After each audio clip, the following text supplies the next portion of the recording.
नमस्कार, मैं हूं आपके साथ काजल सोनी और आप देख रहे हैं दैनिक भास्कर। नवरात्र में अधिकांश हिंदू परिवार घर में मां के कलश की स्थापना करते हैं। इन 9 दिन उपवास रखकर देवी के विभिन्न रूपों की पूजा की जाती है। देवी रूप या कन्याओं को पूजा जाता है, उन्हें जिमाया जाता है, वस्त्र आदि भेंट किए जाते हैं। ये परंपरा सदियों से चली आ रही है। सदियों से चली आ रही इस परंपरा में वक्त के हिसाब से अब सुधार की जरूरत है। आज जरूरत है कि हम कन्याओं को पूजें।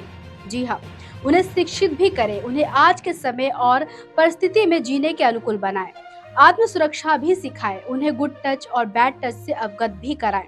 कन्याओं को आज के समाज में शान और सम्मान के साथ जीने के योग्य बनाएं।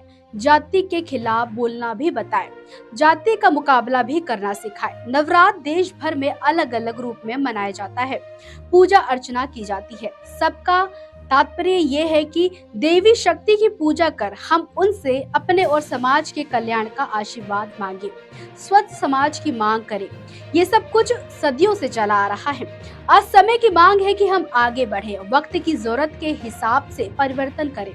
आज देश की देवियां, महिलाएं मातृशक्ति विकास के हर क्षेत्र में अपना योगदान कर रही हैं।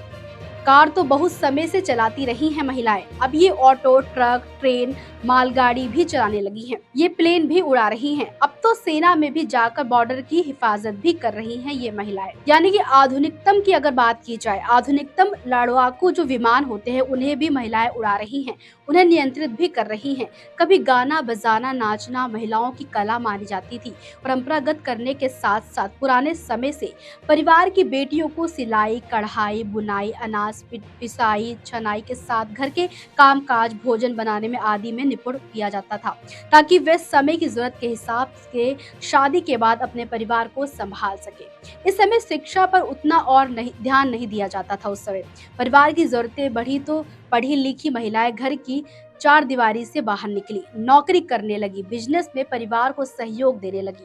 समय बदला, महिलाएं आज शिक्षित हो सभी क्षेत्र में उल्लेखनीय योगदान दे रही हैं। नौकरी के लिए अकेली युवती का विदेश जाना अब आम हो गया है।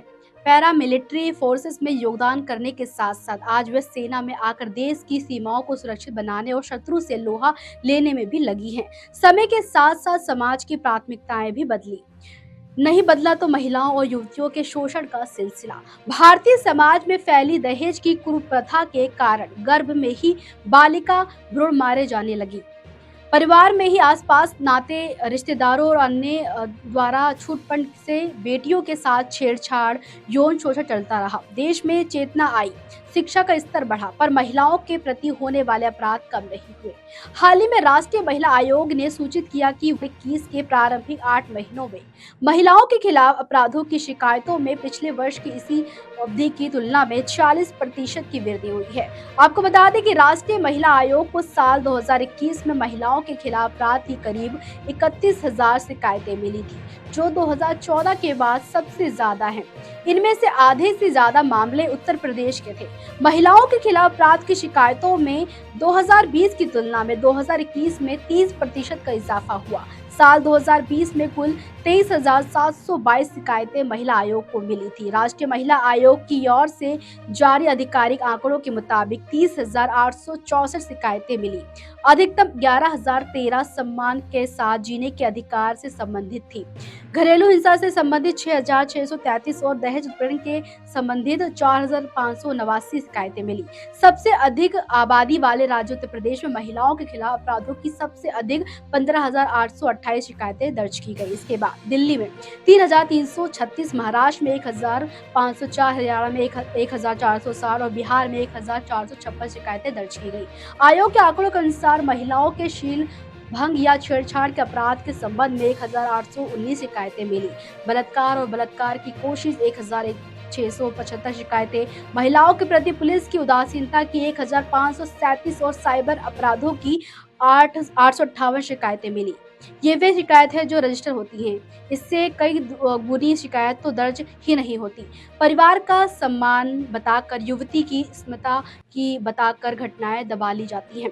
अब तक बच्चियों को गाने बजाने यानी कि नचाने वीडियो सामने आते थे। हाल ही में एक वीडियो सामने आया है जिसमें एक पिता अपनी बेटी को लाठी चलाना सिखा रहा है। इस छोटे से वीडियो को बहुत पसंद किया गया।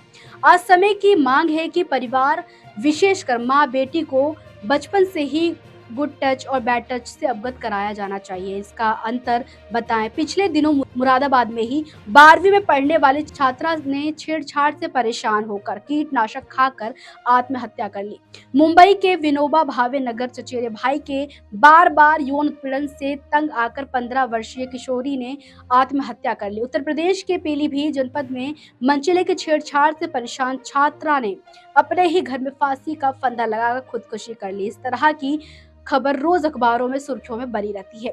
हम अपने परिवार की बेटी को ऐसे संस्कार और शिक्षा दें, उसे आत्मनिर्भर बनाएं, आप सुरक्षा दिखाएं। केंद्र ने इस तरह की घटनाओं के लिए पॉक्सो एक्ट बनाया। इसमें त्वरित न्याय दिलाने की भी व्यवस्था की गई ताकि अपराधी अपराध करता डरे।